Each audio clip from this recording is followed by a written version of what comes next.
தருவார். ஏன்னா தேர்தல் வருது, இந்த ஓட்டு போடணும். இப்போ தருவாரு, 1000 ரூபாய் தருவாரு, உங்களுக்கு பஸ் தருவாரு, லெட்டர் தருவாரு, லேப்டாப் கொடுப்பாரு, மிக்சி கிரைண்டர் கொடுப்பாரு, கொடுத்தா ஆடு மாடு கொடுப்பாரு, இல்ல எல்லாரும் ஒரு கொண்டாடி கூட கொடுப்பாரு.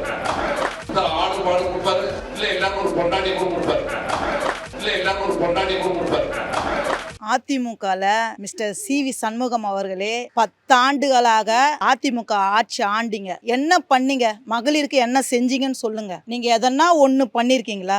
ஒண்ணுமே பண்ணல. எதனா குடிக்கணும், எதனா வளரணும், எதனா வச்சு உங்க வீட்டுல பொண்ணுங்க இருக்காங்களா இல்லையா? உங்க ஒய்ஃபும் ஒரு பெண் தானே, உங்க மகளும் ஒரு பெண் இருப்பாங்களா? உங்க வீட்டுல எல்லா சொந்தக்காரங்களும் பெண் தானே. அப்ப எல்லா பெண்களையும் நீங்க இழிவுபடுத்துறீங்களா? ஏன் அதிமுகல யாரும் பெண்கள் இல்லையா? இது தமிழ்நாட்டுல இருக்கிற எல்லா பெண்களுக்கும் இது அசிங்கம் தான். நீங்க குடிச்சிட்டு இது மாதிரி வளர்ந்து இது ரொம்ப கண்டிக்கத்தக்கது. இது நீங்க நேர்ல வந்தீங்கன்னா எதை கழட்டி அடிப்போனே எங்களுக்கே தெரியல. அவ்வளவு அசிங்கமான வார்த்தை இது. பெண்கள்லாம் எவ்வளவு மனசு கஷ்டமா இருக்குது. இந்த வார்த்தை சொல்றது ரொம்ப தப்பு. இது எங்களுக்கு மட்டும் பெண்களுக்கு கிடையாது. எல்லாம் நீங்க சொன்ன எல்லாமே உங்க குடும்பத்திலயும் அது சார்ந்துதான் வரும். இது பாக்குறப்போ என்ன சொல்றதுன்னு புரியல. அந்த ஆளு நேர்ல வந்தாருன்னு வச்சுக்கேன், அவர் மரியாதையே கிடையாது. நான் இவரு பெண்களை பத்தி இவ்வளவு இச்சையா பேசியிருக்கிறாரு. ஆளுக்கு ஒரு பொண்டாட்டின்ட்டு இவரு அவங்க அக்கா தங்கச்சிங்க, அவங்க அம்மா, அவங்க பொண்ணு, அவங்க பொண்டாட்டியே கொஞ்சம் நினைச்சு பார்க்க சொல்லு. முடிவா பெண்களை பத்தி இச்சப்படுத்தி பேசியிருக்கிற. ஏன் பேசணும் சொல்லுங்க. இதை இப்போ நானும் ஒரு பெண்ணு, அவங்க வீட்டுல இந்த இப்ப நாங்க எடுக்கிற உங்களுக்கு பேட்டி கொடுக்கறத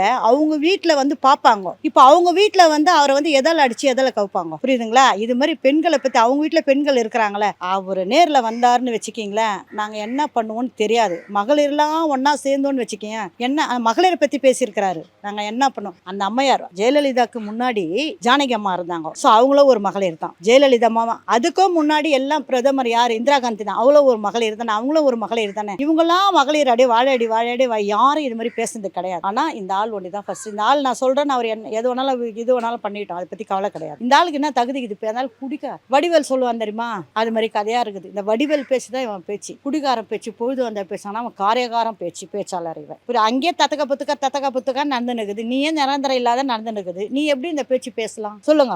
நீ எதுக்கு, உனக்கே அங்க நிரந்தரம் இல்லை, நீ எப்படி பேசலாம்? இது மாதிரி என்ன திட்டங்கள் கொடுத்துருக்காங்க இப்ப எங்களுக்கு தெரியாது. உங்களுக்கே தெரியாதா என்ன திட்டங்களும்? இந்த 10 ஆண்டு காலங்கள் என்ன திட்டம் கொடுத்துருக்காங்கன்னு தெரியாதா?